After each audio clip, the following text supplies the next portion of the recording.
Hello welcome বন্ধুরা, চলে এসেছি পার্ট 3 নিয়ে। পার্ট 1 এবং 2 যদি আপনারা দেখে না থাকেন, চ্যানেল ডেসক্রিপশনে এবং আই বাটনে লিংক দেওয়া থাকলে অবশ্যই দেখে আসবেন। এবং চ্যানেলে যদি নতুন হয়ে থাকো প্লিজ চ্যানেলটিকে সাবস্ক্রাইব করবেন। এক্সপ্লেনটি কেমন লাগলো কমেন্ট করতে একদমই ভুলবে না। তোমাদের একটি লাইক সাবস্ক্রাইব আমাদের ভিডিও বানাতে অনেকটা পরিমাণেই মোটিভেশন দেয়। ডে ইয়ং যখন দরজা খুলে ভেতরে ঢোকে তখন ডাই ইয়ংকে সে কাঁদতে দেখে। তাকে দেখে ডাই ইয়ং সেখান থেকে বাইরে বেরিয়ে আসে। ডে ইয়ং তাকে কি হয়েছে জিজ্ঞাসা করলে সে তাকে কোনো উত্তর না দিয়ে চুপচাপ থাকে এবং তার বন্ধু অ্যারিনকে কল করে পরের দিন দেখা করার প্ল্যান করে। এরপরে ডাইয়ং বাড়িতে গিয়ে কোচের বলা কথা নিয়ে কাঁদতে শুরু করে। এরপরে আমরা ফ্ল্যাশব্যাকের সিন দেখতে পাই 10 বছর আগে ডেভং এর যখন টাকার দরকার ছিল তখন সে তার স্কুলের বাস্কেটবল গ্রাউন্ড পরিষ্কার করত। তার সঙ্গে সঙ্গে সে তার বাস্কেটবলও প্র্যাকটিস করত। তখনকার কোচ ডেইয়ং এর খেলা দেখে ইমপ্রেস হয়ে যায় এবং বলে পরের টুর্নামেন্টদের জন্য এরকমই প্লেয়ার আমাদের দরকার এবং ও যদি চায় আমাদের টিমের হয়ে খেলতে পারে। কিন্তু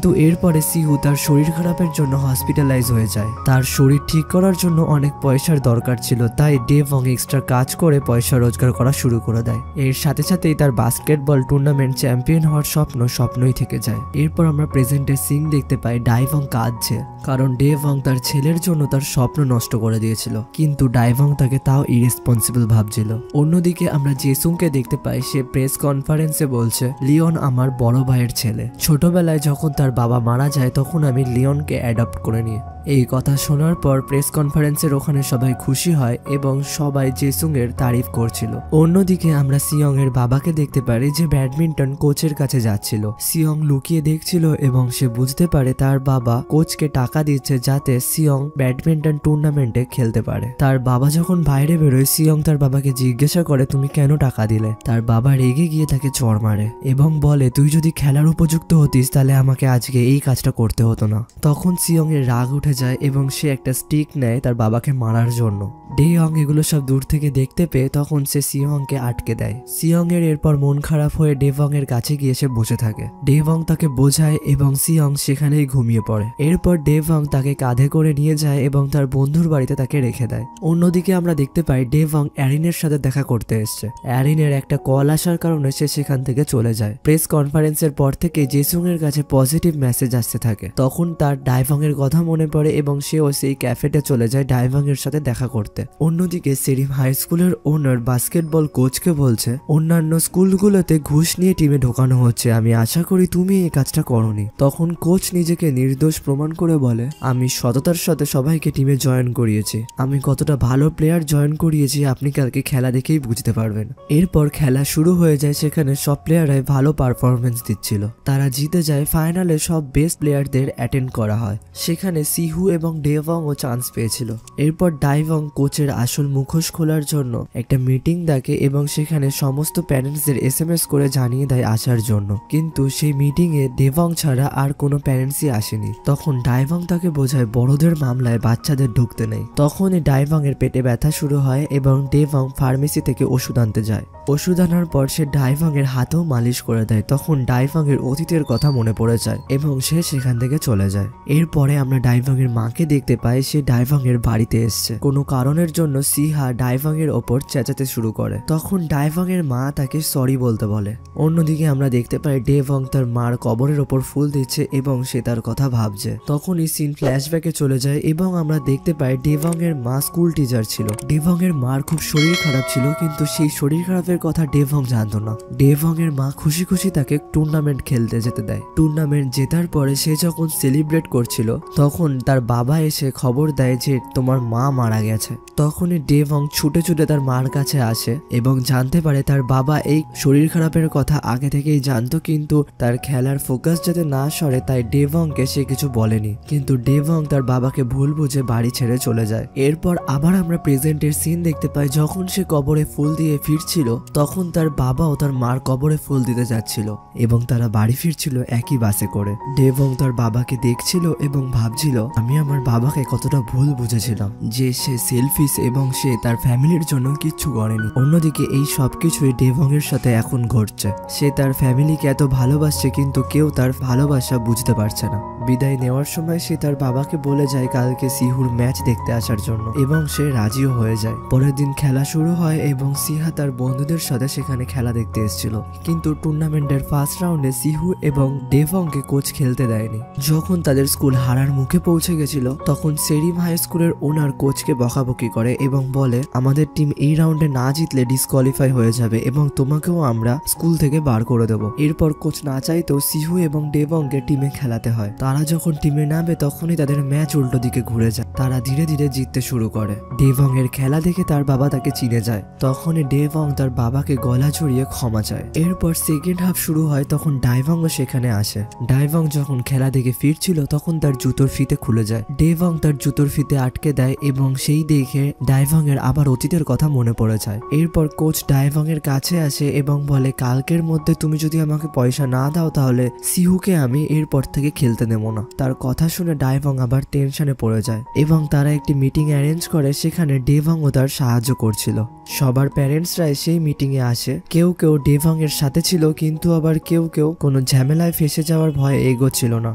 এরপর ডাইভংকে অ্যারিন কল করে এবং সে বলে কোচ ইল্লিগাল বারও চালায়। এরপর ডাইভং তার টিভি চ্যানেল লোকেদের সাথে কথা বলে কোচের বারে রেট মারতে বলে। এরপরে ডাইভং কোচের সাথে দেখা করতে যায় এবং তাকে বোঝায়, কিন্তু কোচ তার উত্তরে বলে যারা আমায় টাকা দিয়েছে তাদেরই আমি টিমে খেলতে দেবো, তাছাড়া কাউকে আমি খেলতে দেবো না। তখনই শ্যাংও সেখানে আসে এবং সেও কোচকে বোঝায়, কিন্তু কোচ শ্যাংকে মারতে শুরু করে। তখনই সমস্ত গার্জেনরা বাইরে বেরিয়ে আসে এবং কোচ তাদের দেখে অবাক হয়ে যায়। কোচ গার্জেনদের ভুলভাল বোঝাতে শুরু করে, কিন্তু তারা কেউ কোচের কথায় বিশ্বাস করছিল না। তাই কোচ তাদের সবাইকে ধমকাতে শুরু করে। তখনই পুলিশ এসে কোচকে ধরে নিয়ে সেখান থেকে চলে যায়। কোচের এই গ্রেফতারের কথা সারা টিভি নিউজ চ্যানেলে ছড়িয়ে যায়। টিভিতে শ্যাং ও কোচের বিরুদ্ধে ইন্টারভিউ দিচ্ছিল, তাকে দেখে লি ইমপ্রেস হয়ে যায়। পরের দিন স্কুলে প্রিন্সিপাল শ্যাং এর হাত দিয়ে নতুন কোচকে সম্মান জানায়। সেখানে দাঁড়িয়ে লিও সবকিছু দেখছিল। এরপরে শ্যাং লিকে জিজ্ঞাসা করে তুমি কি আজকে আমার সাথে কফি খেতে যাবে? লি তার কথায় রাজি হয়ে যায় এবং শ্যাংও খুব খুশি হয়। অন্যদিকে আমরা দেখতে পাই ডাইভং এর সাথে ডেভং এর একটি বন্ধুর দেখা হয়েছে, যে আগে ডেভং এর সাথেই কাজ করত। সে বলে ডেভং তার বসকে ভুলভাল কথা বলেছিল বলে বস রেগে গিয়ে তাকে কাজ থেকে বার করে দেয়। ডাইভংও তার কথা ভেবে কষ্ট পায়। এর কিছুদিন পরে অ্যানুয়াল ফাংশনের সময় সিহা তাতে কাজ করতে করতে তার হাতে লাগে। হেভং যখন তাকে দেখতে যায় জিহু তার গায়ে তাকে হাত দিতে দেয় না। তখন ডেভং বুঝতে পারে জিহু সিহাকে ভালোবাসে। সিহা যখন সেখান থেকে চলে যায় জিহু ডাইভংকে বলে সিহা শুধু আমার, তুমি ওর থেকে দূরে থাকবে। ওর কথা শুনে ডেভং রেগে যায়, কিন্তু সে তার নিজের রাগকে কন্ট্রোল করে নেয়। এরপর রাত্রে যখন ডেভং ডাইভং এর সাথে দেখা করে বাড়ি ফিরছিল, রাস্তা দিয়ে একটি বাচ্চা মেয়ে পারাপার হচ্ছিল। সামনে দিয়ে গাড়ি আসার কারণে ডেভং তাকে বাঁচাতে যায়, কিন্তু ডেভং এরই তখন অ্যাক্সিডেন্ট হয়ে যায়। এরপরে ডেভং হসপিটালাইজ হয়ে যায়। এরপরে আমরা সিন ফ্ল্যাশব্যাকে দেখতে পাই আগে যখন ডেভং এর অ্যাক্সিডেন্ট হয়েছিল তখন সিহা আর সিহু তার সাথে দেখা করতে এসেছিল। এরপর আবার আমরা প্রেজেন্টের সিন দেখতে পাই লিওনের মা ডেভং এর কাছে এসছে তাকে ধন্যবাদ জানানোর জন্য, কারণ তার জন্যই তার বাচ্চা অ্যাক্সিডেন্ট থেকে বেঁচে গেছে। এরপরে সিহা যখন রাস্তা দিয়ে বাড়ি ফিরছিল তখন পেছন থেকে একটা ছেলে এসে তাকে অ্যাটাক করে। সিহা তখন তাকে মেরে ওখানেই শুয়ে দেয়, কারণ সিহা এবং তার মা আগে ক্যারাটে ট্রেনিং নিয়েছিল। এরপর গুন্ডাতি চাকু বের করে, তখন সিহা ঘাবড়ে যায়। এর কিছুক্ষণ পরেই সেখানে ডেভং আসে এবং ছেলেটাকে মারে আর সিহাকে বাঁচিয়ে নেয়। এরপর ওদের তিনজনকে আমরা পুলিশ স্টেশনে দেখতে পাই। সেখানে ডাইভং এবং ডাইভং এর মাও চলে আসে। এরপর তিনজন মিলে ওই ছেলেটিকে উত্তম মধ্যম মারতে শুরু করে। এরপর ডাইভং যখন খাবার খাচ্ছিল তখন সে তার ফ্যামিলিকে জানায় সে একটা শো হোস্ট করবে এবং সে তার ডিভোর্স রিলেটেড। সেই কারণে ডাইভং সবারই কাছ থেকে তাদের মতামত চানছিল।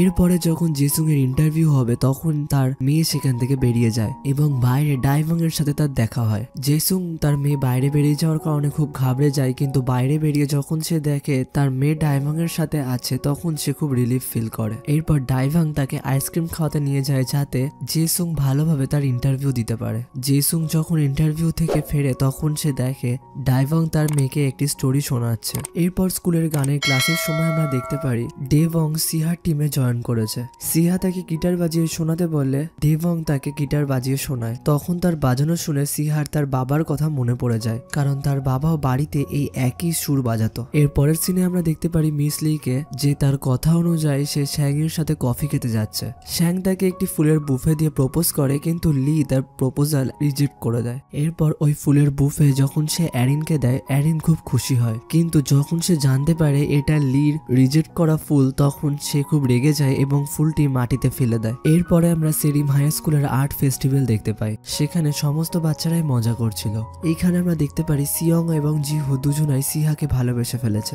এরপর সিহা যখন তার বন্ধুদের সাথে সেলফি নেওয়ার চেষ্টা করছিল তখন সেখানে ডেভং আসে এবং সে তাদের ফটো তুলে দিতে সাহায্য করে। ফটোগুলো তুলে সে ডাইভংকেও পাঠিয়ে দেয় এবং ডাইভং তার মেয়েকে দেখে খুব খুশি হয়। এরপর আমরা জেসুংকে দেখতে পাই, সে তার বাড়িতে তার মেয়েকে স্টোরি পড়ে শোনাচ্ছে, যেভাবে ডাইভং তাকে স্টোরি পড়ে শুনিয়েছিল। তার মেয়ে স্টোরি শুনে খুব খুশি হয়। এরপর সেরিম হাই স্কুলের ফেস্টিভ্যালে একটি সিঙ্গার আসে। সে যে গানটি করে সেই গানটি 18 বছর আগেও সে করেছিল। ওই গান শুনে ডেভং ফ্ল্যাশব্যাকে চলে যায়, যখন ডেভং এবং ডাইভং ছোট ছিল আর এই গানটি শুনেই এনজয় করছিল। এর পরের সিনে আমরা দেখতে পাই ডাইভং মনে ভাবছিল ডেভং হয়তো তার ছেলে মেয়েদের মিস করছে। সেই কারণে সকালবেলার ফটোগুলো সে ডেভংকে ফরওয়ার্ড করে দেয় এবং বলে, আজকে তুমি আমার সাথে দেখা করতে আসো, কিছু কথা আছে। ডেভং তার কথা অনুযায়ী স্টুডিওর সামনে যায়, কিন্তু সেখানে ডাইভং এবং জেসুংকে একসাথে দেখে দুঃখ পেয়ে চলে আসে। এরপরে ডাইভং তাকে কল করে এবং বলে, তুমি এখন অব্দি এখানে এলে না কেন?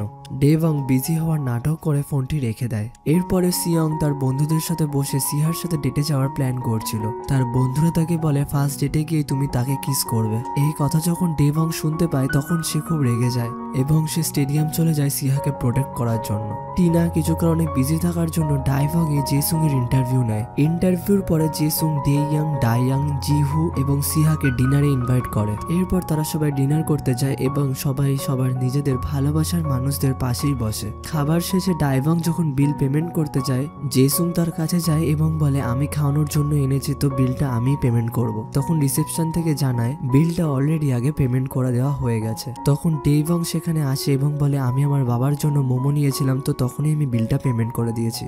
এরপরে আমরা ডাইভংকে দেখতে পাই যে ডিভোর্স রিলেটেড শোটা হোস্ট করছিল। তার শো তার মা, সিহা, সিহু এবং ডাইভংও তার বাড়িতে দেখছিল এবং ডাইভং এর বস যে ডাইভংকে কাজ থেকে বের করে দিতে চাইছিল, সে ভাবতে থাকে যে এই শোটার মধ্যে এমন কি আছে যে সবাই দেখছে।